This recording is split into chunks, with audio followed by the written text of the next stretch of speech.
जयकारा वीर बजरंगी का, हर हर महादेव। ચાલો ભક્તો, અમારી સાથે યાત્રાએ એક એવી યાત્રાએ હું તમને લઈ જાઉં છું કે જે અતિ કઠિન છે અને ભગવાન ભોળાનાથ સાક્ષાત ત્યાં બિરાજમાન છે. તો આદિ કૈલાસ અને ઓમ પર્વતની અમારી જે યાત્રા છે એ હું તમને વિડીયોમાં બતાવીશ. તો ચાલો, રાજકોટથી દિલ્હી.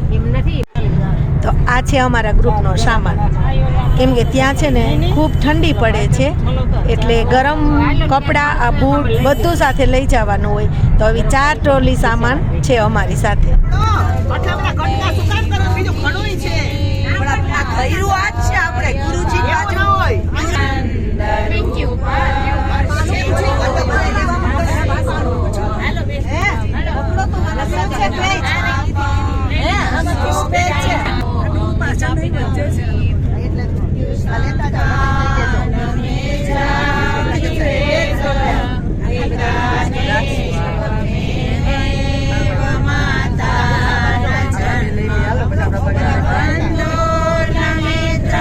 પ્રસાદ નથી આવ્યો હોય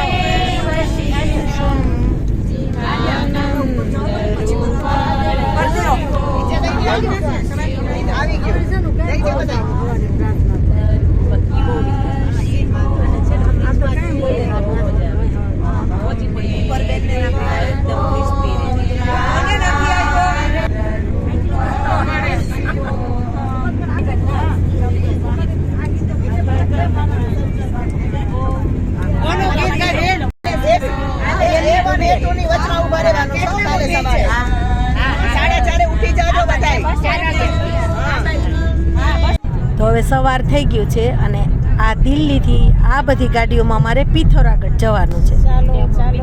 ચાલો બધા ચાલો. આદિ કૈલાસ હિમાલય, આ અમારું ગ્રુપ છે. આદિ કૈલાસ જવા માટે નીકળ્યા છીએ. ये रह गई, चलो इसको मोटा दिखाओ. इसका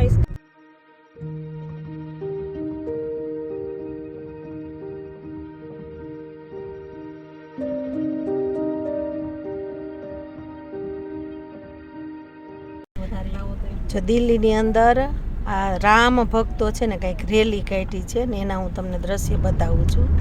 અને આ છે દિલ્હી, આપણી રાજધાની દિલ્હીમાં ખૂબ મોટી મોટી બિલ્ડિંગો ને છે એ હું અત્યારે તમને બતાવું છું. જો આ બિલ્ડિંગ તો ખૂબ જ મોટી છે, નજીકથી તમને બતાવું છું. અને આ છે ખૂબ જ સરસ દિલ્હીના રસ્તા.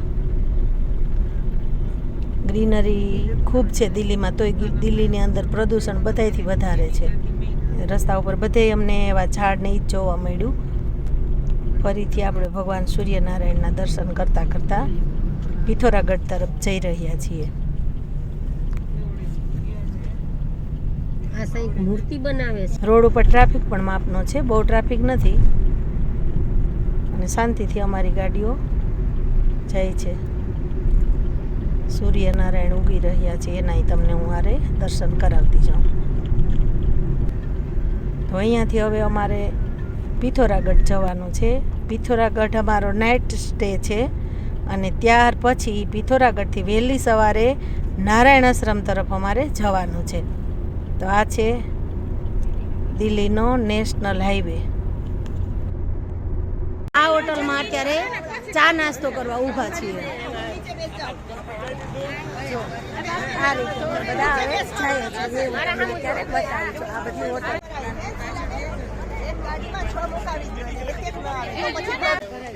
એ આમાં હા બસ બરાબર મસ્ત.